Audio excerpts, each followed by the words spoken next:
আসসালামু আলাইকুম। Welcome to back Jemi's cooking and beauty. বন্ধুরা, আপনারা সবাই কেমন আছেন? আলহামদুলিল্লাহ, আল্লাহর রহমতে ও আপনাদের দোয়ায় আমি অনেক ভালো আছি।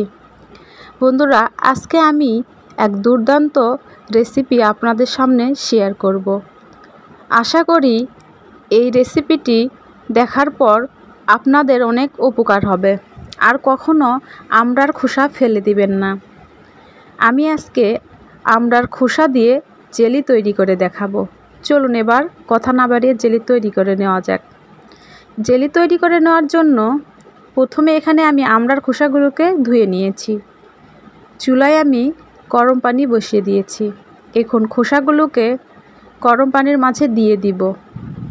এভাবে খোসাগুলো গরম পানিতে দিয়ে ঢেকে সিদ্ধ করতে হবে। আমি এখানে 4 কাপ পানি দিয়েছি। পানিটা অবশ্যই পরিমাপ করে দিতে হবে। 4 কাপ পানি আমি জাল করে কমিয়ে 3 কাপ করে নিব।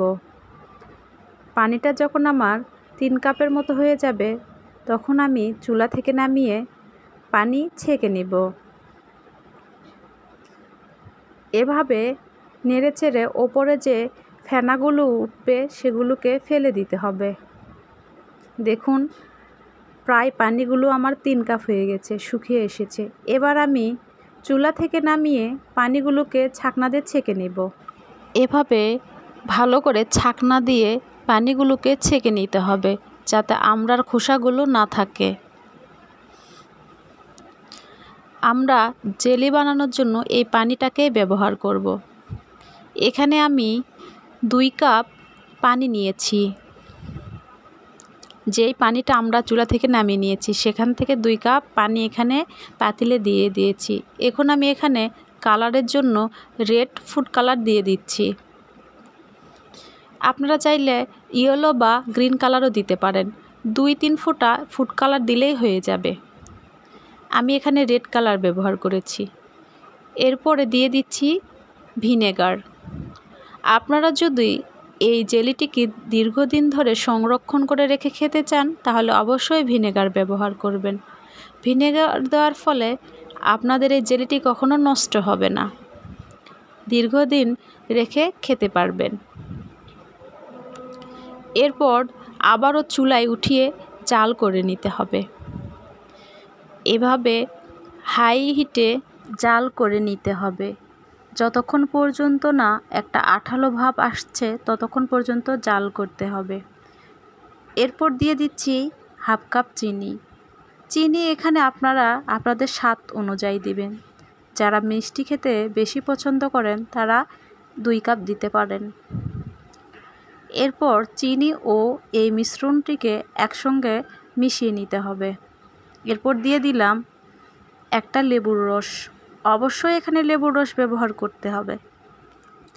আবারও নেড়ে চেড়ে নিচ্ছি। এরপর এই সবগুলো উপকরণ একসঙ্গে মিক্সড করে নিতে হবে। এভাবে মিক্সড করে নেওয়ার ফলে ওপরে কিছু বাবলের সৃষ্টি হবে। বন্ধুরা, আমার এই রেসিপিটি যদিও আপনাদের ভালো লাগে, তাহলে আমার চ্যানেলটি অবশ্যই সাবস্ক্রাইব করবেন এবং লাইক কমেন্ট করে জানাবেন এই রেসিপিটি আপনাদের কেমন লেগেছে। আমি চুলা থেকে নামিয়ে একটা কাচের বয়ামে ঢেলে নিয়েছি। অবশ্যই এটা কাচের বয়ামে সংরক্ষণ করবেন, ঠান্ডা করে রাখা যাবে না। দেখুন, কয়েক মিনিট পর আমার জেলি পারফেক্টলি হয়ে গেছে।